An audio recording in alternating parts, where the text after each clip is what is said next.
Hi! Hello! Welcome to coffee with కబుర్లు. ఈరోజు 'పేకమేడలు' అనే మూవీ కోసం కబుర్లు చెప్పుకుందాం. ఈటీవీ విన్‌లో స్ట్రీమ్ అవుతుంది. ఇదొక చిన్న సినిమా అండి. బట్ ఒక మంచి సినిమా. నాకైతే మూవీ నచ్చింది. పర్ఫెక్ట్ కాస్టింగ్ అనిపించిందండి. మెయిన్ లీడ్‌లో యాక్ట్ చేసిన ఇద్దరు సూపర్‌గా చేశారు.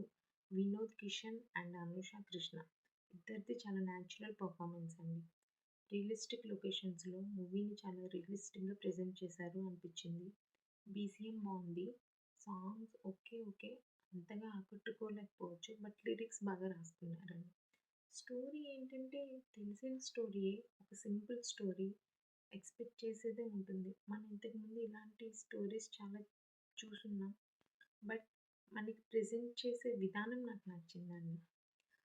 ప్లాట్ ఏముండదు. బీటెక్ చేసిన లక్ష్మణ్ అనే కుర్రాడు పేరుకి రియల్ ఎస్టేట్ ఏజెంట్‌గా పనిచేస్తూ ఉంటాడు. బట్ ఏ పని సరిగ్గా చేయడు. ఏమీ చేయకుండా అన్నీ చేతి దగ్గరికే వచ్చేయాలని కళ్ళకని సోమరిపోతు. అబద్ధాలు, అహంకారం, మోసం, స్వార్థం, సోమరితనం, పిరికితనం, అప్పులు ఇలా అష్టావలక్షణాలు ఉంటాయి తన క్యారెక్టర్‌లో. మన రియల్ లైఫ్‌లో ఇలాంటి క్యారెక్టర్స్‌ని చూసే ఉంటుంటాం. ఇందుకు పూర్తి భిన్నంగా వరలక్ష్మి క్యారెక్టర్ ఉంటుంది. సరైన ఎడ్యుకేషన్ లేక చిన్న పనులు చేసుకుంటూ ఇంటిని ఎలాగోలా నెట్టుకొస్తూ ఉంటుంది. తను ఒక హౌస్ వైఫ్. ఉన్న దాంట్లోనే మంచిగా బ్రతకాలని, కష్టపడి కొడుకుని మంచిగా చదివించాలనే ఆలోచనలో ఉంటుంది. ఇలా 2 డిఫరెంట్ ఆలోచనలు ఉన్న వీళ్ళిద్దరి లైఫ్ ఎలా లీడ్ చేశారు? వీళ్ళ లైఫ్‌లో జరిగే కథే మన ఈ 'పేక మేడలు'. పేరుకి తగ్గట్టే హీరో గాల్లో మెడలు కడుతూ ఉంటాడు. ఈజీ మనీ రావాలని కోరుకుంటూ ఉంటాడు. వరలక్ష్మి ఏమో తన హస్బెండ్ పని చేయకపోయినా పర్లేదు తనే పోషించాలి అని అనుకుంటది. బట్ తను తిరిగి అప్పులు చేయకుండా తన నెత్తి మీద బర్డెన్ కాకుండా ఉంటే చాలు అని ఫీల్ అవుతూ ఉంటుందన్నమాట.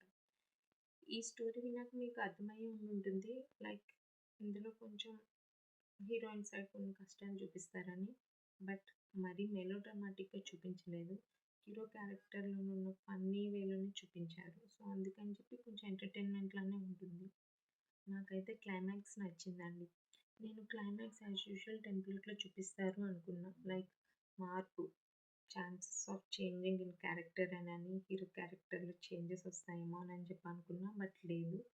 నాకది నచ్చింది. అలా అని మన వరలక్ష్మి ఎంతోమంది ఆడవాళ్ళలాగే క్షమించేసి మళ్ళీ అదే నరకాన్ని స్వాగతిస్తుందేమో అనుకున్నాను.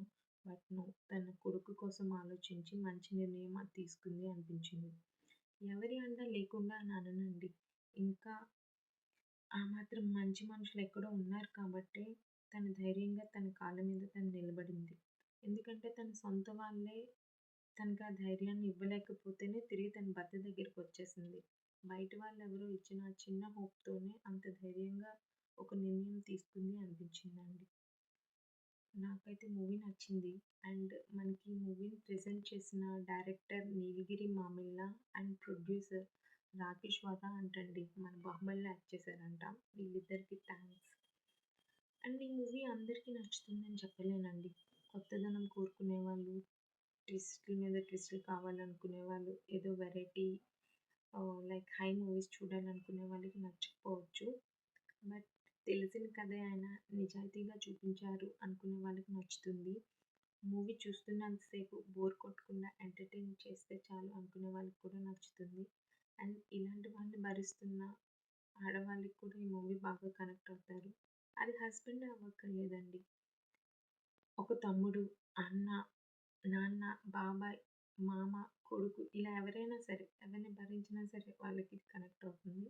మూవీ అంతా ఓవరాల్‌గా బానే ఉంది. బట్ మధ్యలో నాకు కొన్ని సీన్స్ అవసరం లేదు అనిపించింది. లైక్ ఆ బర్త్‌డే సెలబ్రేషన్స్ అండ్ కొన్ని సీన్స్ రిమైనింగ్ మూవీ అంతా బావుంది. అండ్ ఈ మూవీ చూసాక నాకు వినోద్ కిషన్ గారు యాక్ట్ చేసిన ఇంకో మూవీ గుర్తొచ్చిందండి 'అంధకారం' అని. అర్జున్ దాస్ గారి వాయిస్ ఫస్ట్ టైం నేను అప్పుడే విన్నాను. డ్యూరింగ్ కోవిడ్ టైంలో వచ్చిందనుకుంటా. ఒక మంచి సస్పెన్స్ థ్రిల్లర్ అండి. తెలుగులో నెట్‌ఫ్లిక్స్‌లో స్ట్రీమ్ అవుతుంది. తప్పకుండా చూడండి. నెక్స్ట్ టైం మరో మూవీ కబుర్లతో మళ్ళీ కలుద్దాం. అంతవరకు ఉంటాను. Take care. Tata. And please subscribe to my channel.